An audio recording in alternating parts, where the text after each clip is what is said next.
Welcome back to Talking Papers Faceless Podcast. I'm Shaquille, And I'm Aksa. and we're so glad to have you back for another deep dive into some fascinating ideas. You can catch us every Monday and Thursday exploring new topics and uncovering those hidden gems of knowledge. That can really make a difference in your life. Today we are taking a deep dive into Cal Newport's Deep Work, Rules for Focused Success in a Distracted World.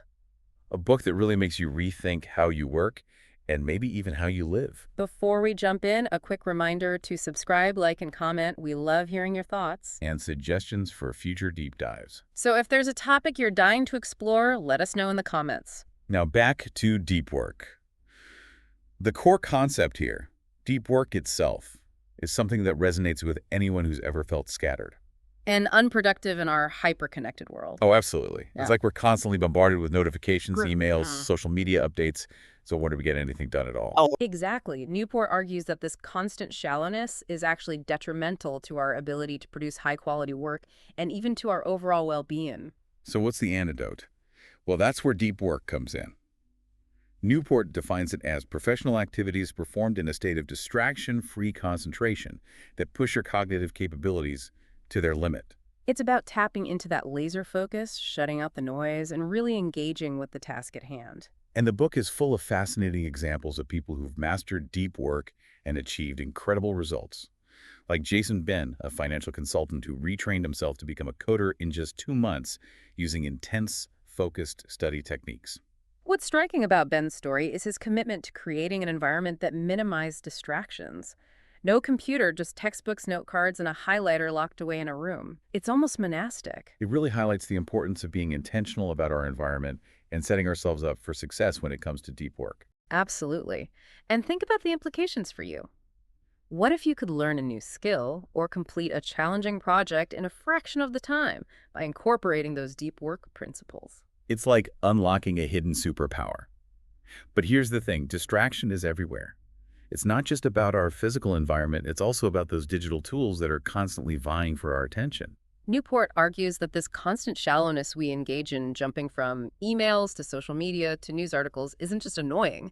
It's actually bad for business. It fragments our attention, reduces productivity, and ultimately lowers the quality of our work. He cites a shocking study where a company discovered they were wasting over $1 million annually simply on employees processing emails. It's $1 million gone just like that. The equivalent of a small corporate jet just vanishing into the ether of email.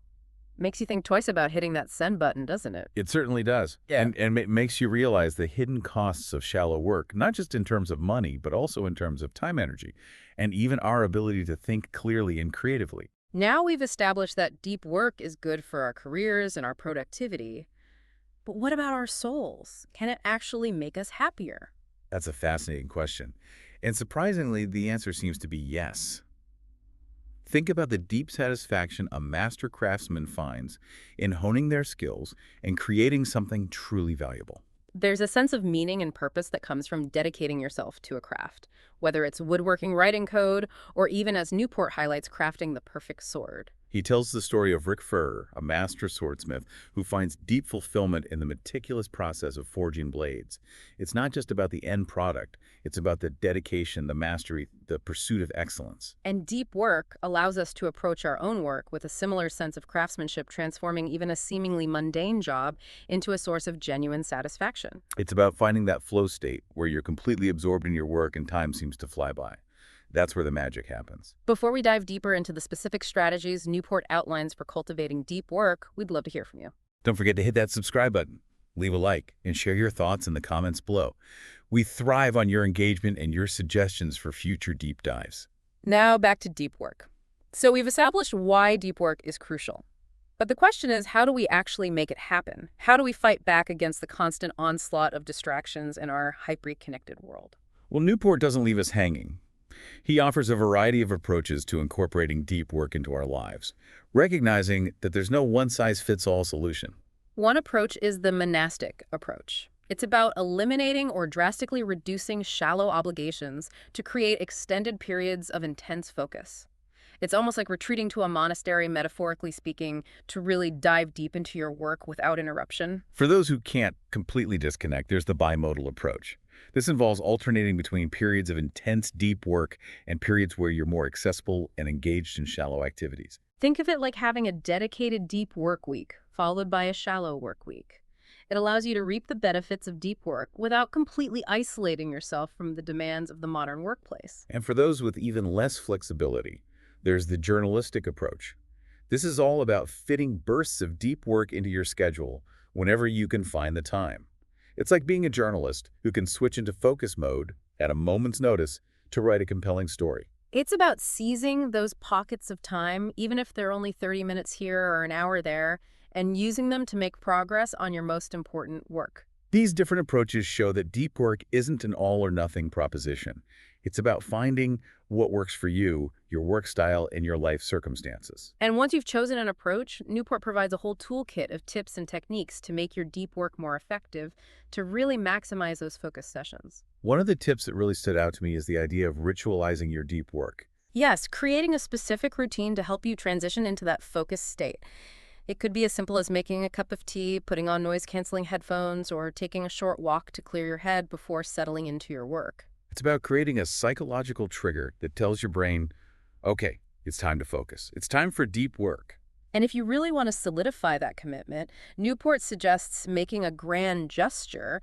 This could involve setting up a dedicated workspace, perhaps even a temporary retreat, or simply publicly announcing your deep work goals. It's a way of signaling to yourself and others that this is serious business. You're not messing around. Another crucial tip is establishing a shutdown ritual. This is about consciously ending your workday and giving your mind permission to fully recharge. No more checking emails after dinner or bringing work stress home with you. It's about setting boundaries and protecting your personal time. Think of it like hitting the off switch on your workday, and trust me, your brain will thank you for it. Speaking of shutting things off, Newport also recommends scheduling your internet use. It's about regaining control of your attention and being more intentional about when you go online and for what purpose. It's about breaking free from the constant urge to check your phone, browse social media, or get lost down the rabbit hole of news articles. It's about choosing to focus on what truly matters and resisting the siren song of the digital world. Now, this next tip might sound counterintuitive, but Newport suggests embracing boredom. Wait, what? Embrace boredom. Isn't that the enemy of productivity? It might seem that way at first glance, but hear me out. Our brains are wired to crave novelty, to constantly seek out new and stimulating information, but by constantly giving in to that craving, we're actually weakening our ability to focus. It's like we're training our brains to be addicted to distraction. Exactly. So what Newport suggests is practicing productive meditation. This involves using downtime like walking, showering, or even just waiting in line to think deeply about a specific problem or challenge. Instead of letting our minds wander aimlessly, we can use these periods to engage in focused, intentional thinking. It's like a mental workout for your brain. And it can lead to some surprising breakthroughs, because sometimes the best ideas come to us when we're not actively trying to solve a problem. So how about we take a quick break to remind our listeners to subscribe, like, and comment. Let us know what you think of the show so far, and feel free to suggest any topics you'd like us to explore in future deep dives. Though we're always eager to hear your thoughts. All right, let's jump back into those strategies and techniques Cal Newport lays out for cultivating deep work. One that really stuck with me was the concept of productive meditation. You know, I've always thought of meditation as something you do for relaxation or stress relief. But productive meditation, that sounds almost counterintuitive. It might seem that way, but the idea here is to use downtime, like when you're walking, showering, or commuting, to engage in focused, intentional thinking about a specific problem or challenge. So instead of just letting your mind wander, you're actively directing your thoughts towards a productive goal. Exactly. And Newport offers some really practical techniques for making this more effective. For example, he suggests identifying the key variables involved in the problem you're trying to solve. So let's say you're trying to figure out how to improve a particular process at work. You could identify the different steps involved, the resources needed, the potential bottlenecks. Right. And then as you walk or shower, you can mentally rehearse those variables, trying to spot new connections, potential solutions, or areas where you need more information. It's like giving your brain a workout, even when you're not actively working on a task. I can see how that could lead to some really insightful breakthroughs. It's amazing how often our best ideas come to us when we're not actively trying to force them.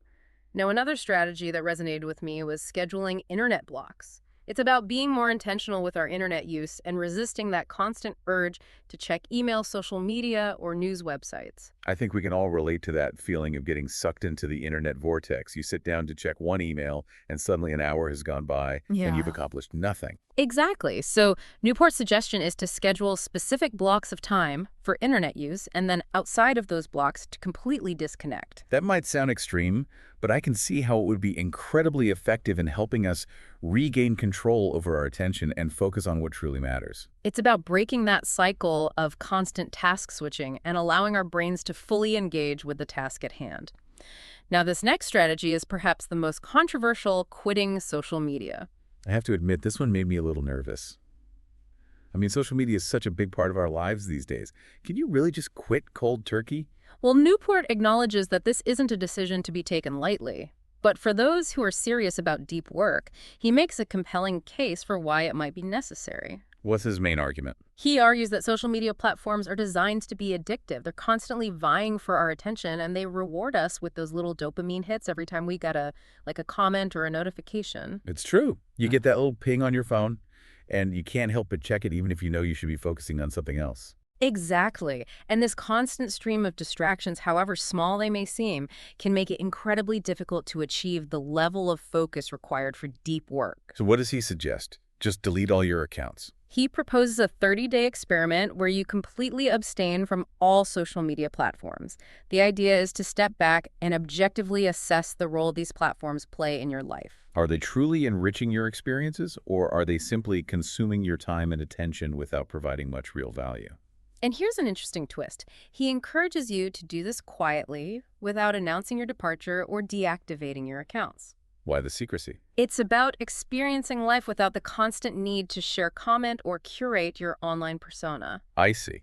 It removes the pressure of audience expectations and allows you to focus on your own experience, your own thoughts, and your own connections outside of the digital realm. It's about choosing presence over performance, connection over curation, and depth over distraction. That's a powerful idea. Now, I know this experiment might not be for everyone, especially those whose work or social lives are heavily intertwined with social media. He acknowledges that. But for many, he believes this break can provide a much-needed perspective shift. It allows you to see these platforms for what they are: tools, not necessities. It's about reclaiming your time and attention and not letting them be dictated by algorithms and notifications.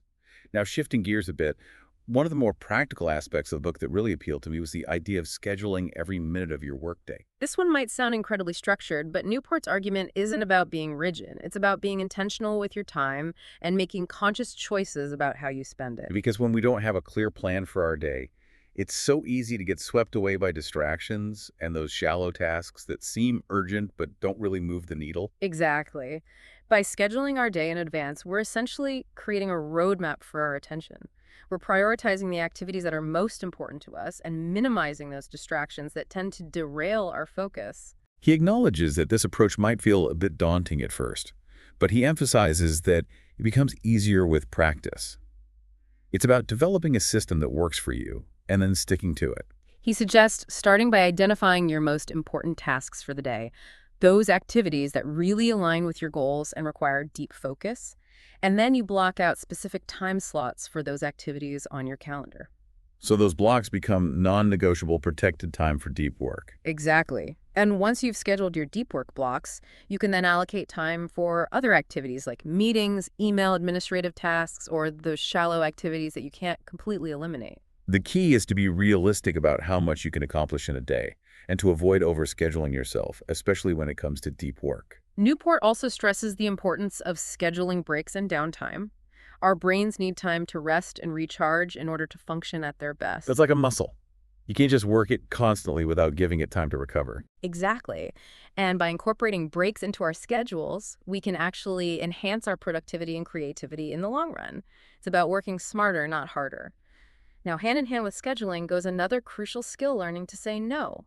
This can be so difficult, especially in a work environment where we feel pressure to say yes to everything. It is tough.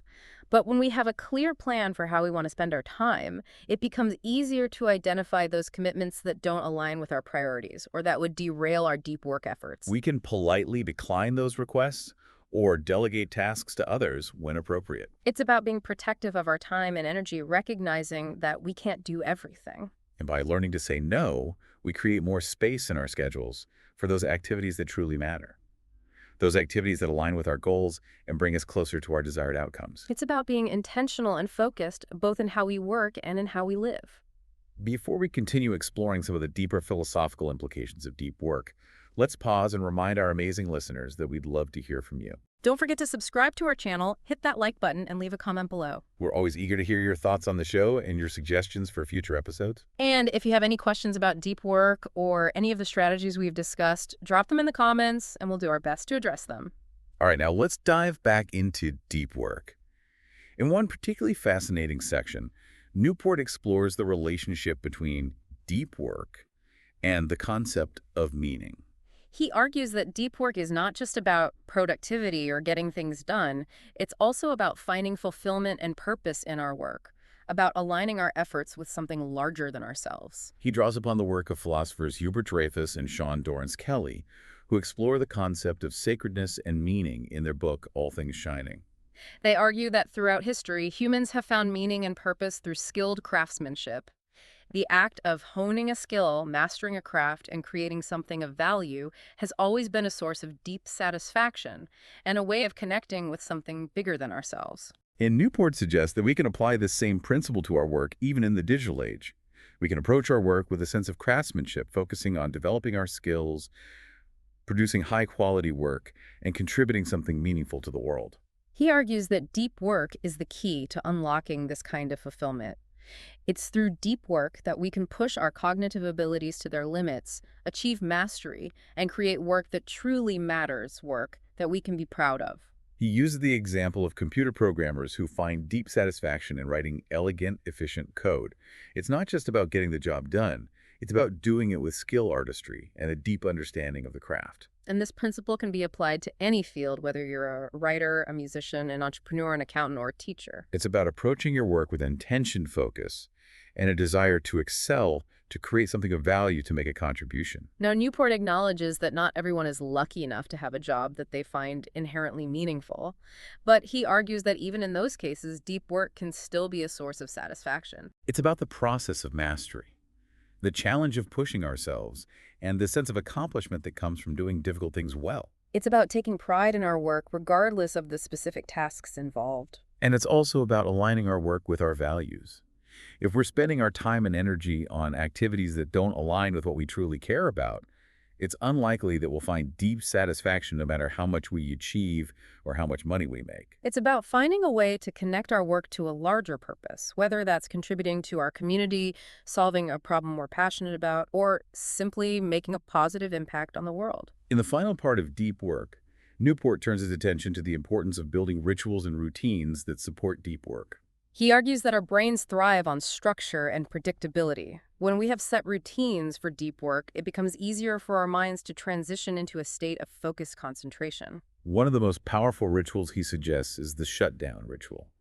It's about consciously ending our workday and giving our minds permission to rest and recharge. He suggests having a set time each day when we shut down our computers, put away our work materials, and transition into our personal time. This ritual signals to our brains that it's time to relax and unwind, and it helps us avoid the temptation to check email or work on projects late into the night. He also emphasizes the importance of having a morning ritual that primes our minds for deep work.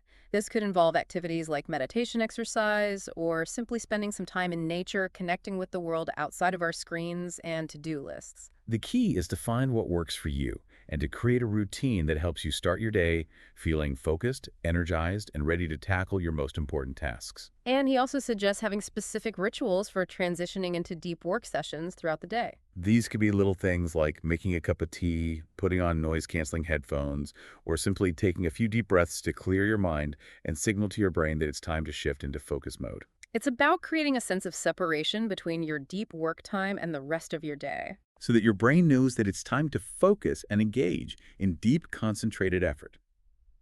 Now, another important aspect of building a deep work routine is creating a dedicated workspace. This doesn't have to be anything fancy. It could be a home office, a library, a coffee shop, or even just a quiet corner of your bedroom.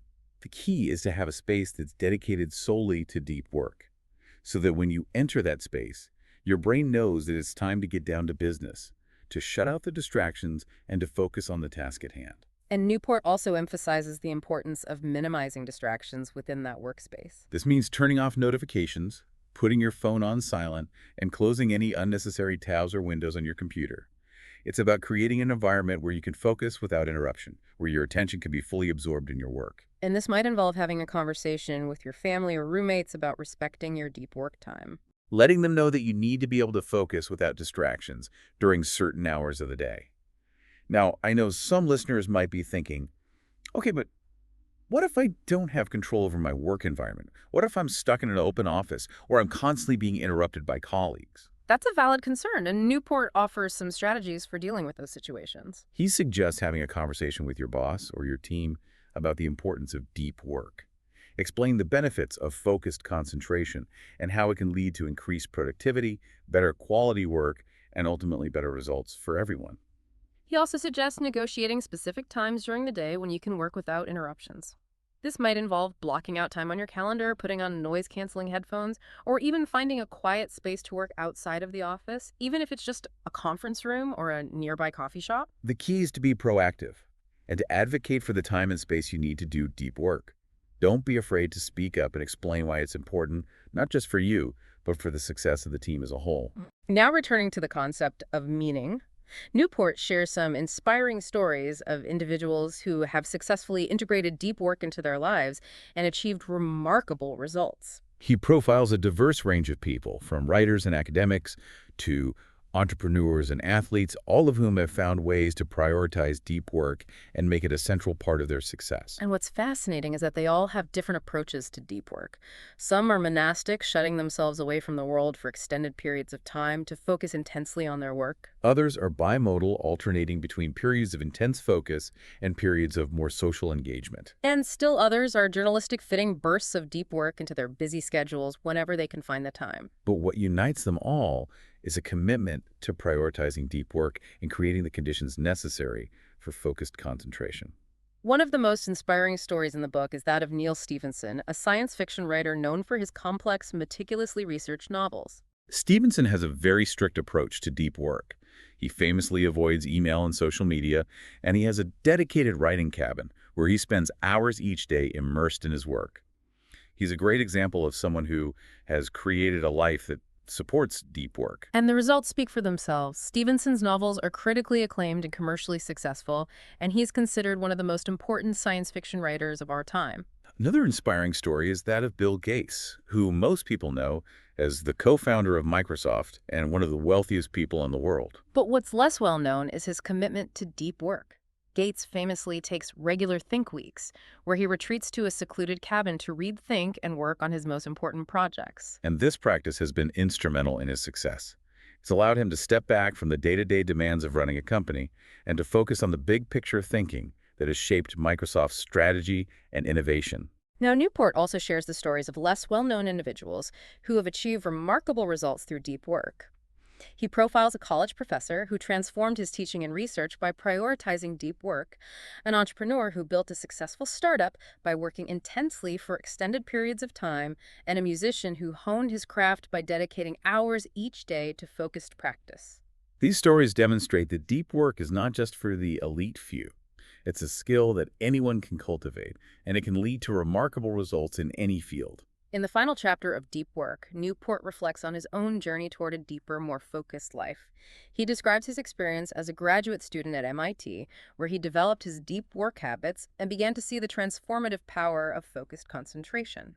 He also shares his strategies for maintaining a deep work practice as a professor, despite the demands of teaching, research, and administrative responsibilities. He emphasizes the importance of setting clear boundaries, scheduling deep work blocks, and ruthlessly eliminating distractions. He also highlights the importance of cultivating a supportive work environment and seeking out mentors and colleagues who value deep work and understand the importance of focused concentration. And he encourages readers to be patient and persistent in their pursuit of a deeper, more meaningful work life. It's not a quick fix. It's a long-term commitment to cultivating focus and intention in all aspects of our work. Now, before we move on to the final part of our deep dive, We'd like to remind our fantastic listeners, we'd love to hear from you. Don't forget to subscribe to our channel, hit that like button, and leave a comment below. We're always eager to hear your thoughts and suggestions for future episodes. And if you have any questions about deep work or any of the strategies we've discussed, drop them in the comments and we'll do our best to address them. Okay, back to deep work. One of the most visually compelling parts of the book for me was the section where Cal Newport describes his collaboration with an architect to design a physical structure called the deep work machine. The deep work machine, that sounds intriguing. What is it exactly? Well, it's a thought experiment, not an actual building, but the idea is to design a physical space that embodies the principles of deep work. It's like a productivity sanctuary designed to eliminate distractions and promote intense focus. So walk me through it. What does this deep work machine look like? Picture a multi-level structure with different spaces dedicated to specific phases of deep work. There's a gallery to showcase inspiring examples of deep work, a Sally port to transition from the outside world into a focused state, a library for research and reflection, an office for deep work sessions, and a chamber for the most intense distraction-free concentration. Wow, that's quite elaborate.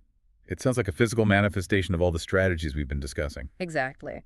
And the design incorporates elements of monastic seclusion, natural light soundproofing, all carefully chosen to minimize distractions and create an environment that truly supports deep work. Now, obviously, most of us don't have the luxury of building our own deep work machine, but I can see how the concept itself is incredibly valuable. It highlights the importance of being intentional about our workspaces, even if it's just a small corner of our homes. Right. It's about creating an environment that signals to our brains, this is a place for focus. This is where deep work happens. And that can be as simple as decluttering your desk, turning off notifications, or putting on noise-canceling headphones. The point is to be mindful of your surroundings and how they impact your ability to focus. So as we wrap up this deep dive into deep work, we want to leave you with a challenge. What's one small step you can take today to incorporate more deep work into your life? It could be something as simple as implementing a shutdown ritual, scheduling an internet block, or even just being more mindful of your attention during your next work session. Remember, deep work is a journey, not a destination.